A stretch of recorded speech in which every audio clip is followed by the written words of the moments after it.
এই বিচারপতি মানিক আল্লামা সাইদি রাহিমাহুল্লাহকে মিথ্যা দোষে দণ্ডিত করে ফাঁসির রায় দিয়েছিল। আমি সাইদিকে ফাঁসি দিয়েছিলাম, শুধু এইটুকুই বলি, আপনার সে যেই হোক না কেন। এবং যেই বিচারপতি এসকে সিনহা ফাঁসির রায় দেয় নাই, কারাদণ্ড দিয়েছিল, তিনি তার প্রচন্ড সমালোচনা করেছিলেন এবং 116 জন যে আলেমদের লিস্ট এবং কথায় কথায় আলেম ওলামাদেরকে রাজাকার বলে গালি দেওয়া, সর্বশেষ একটা টক শোতে চ্যানেল আইতে উপস্থাপিকে হেনস্থা করা, আজকে সেই বিচারপতি মানিক লক্ষ লক্ষ টাকা দিয়েও এই সীমান্ত পার হতে পারে নাই এবং সে পাতা খেয়ে জঙ্গলে পড়ে থেকে এবং পালানোর সময় সারা জীবন যে ইসলামের বিরোধিতা করেছে, আলেমদের বিরোধিতা করেছে, দাঁড়ির ইসলামের শায়েরের বিরোধিতা করেছে, ইসলামের চিহ্ন সেই দাঁড়ি সে রেখেছে পালানোর জন্য। আমরা দেখছি যে কেউ পালানোর জন্য দাঁড়ি কেটে ফেলছে, আবার কেউ বাঁচার জন্য দাঁড়ি রাখছে। এই বিচারপতি মানিক একদিন বিচার করতো, মিথ্যা মিথ্যা বিচার করতো, মিথ্যা রায় দিত, ইসলাম বিদ্বেষী, আলেম বিদ্বেষী। আজকে আল্লাহ তাআলা তাকে বিচারের কাঠগড়ায় দাঁড় করিয়ে দিয়েছে। আমরা তো বলেছিলাম যে হয়তো আল্লাহ তাআলা তাকে পরকালে ধরবে, কিন্তু আল্লাহর ধর এত কঠোর, এত কড়া, এত দ্রুত আমরা দেখতে পারবো ভাবতেও পারি নাই। ইন্না বাতশা রাব্বিকা লাশাদীদ, নিশ্চয়ই আল্লাহ তাআলার পাকড়াও অত্যন্ত কঠোর।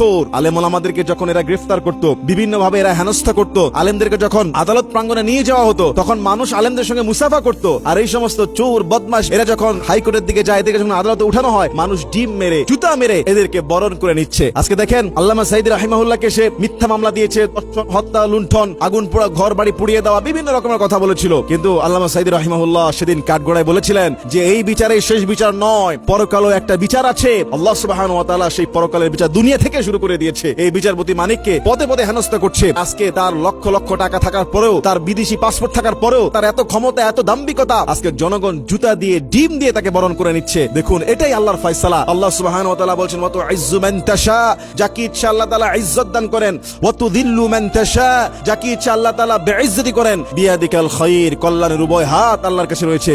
ইন্নাকা আলা কুল্লি শাইইন কাদির, নিশ্চয়ই আল্লাহ তাআলা সর্ববিষয়ে সর্বশক্তিমান। এজন্য দুনিয়ার জীবনে শেষ জীবন নয়, পরকালে একটা ধরা আছে, পরকালের একটা বিচার আছে। এই বিচারপতির এই বর্তমানে এই হেনস্থা থেকে, তার এই বেইজ্জতি থেকেও শিক্ষা নেওয়া উচিত যে কোনো কারণে যদি কেউ দাম্ভিকতা প্রকাশ করে, আলেমদের পিছনে লাগে এবং মিথ্যা রায় দেয়, মিথ্যা মামলা করে, মিথ্যা হামলা করে, তাদেরও পরিণত এমনও হতে পারে এবং কঠোর আযাব তো কবরে পরকালে রয়েছে, দুনিয়াতে আল্লাহ পাকড়াও করতে পারেন।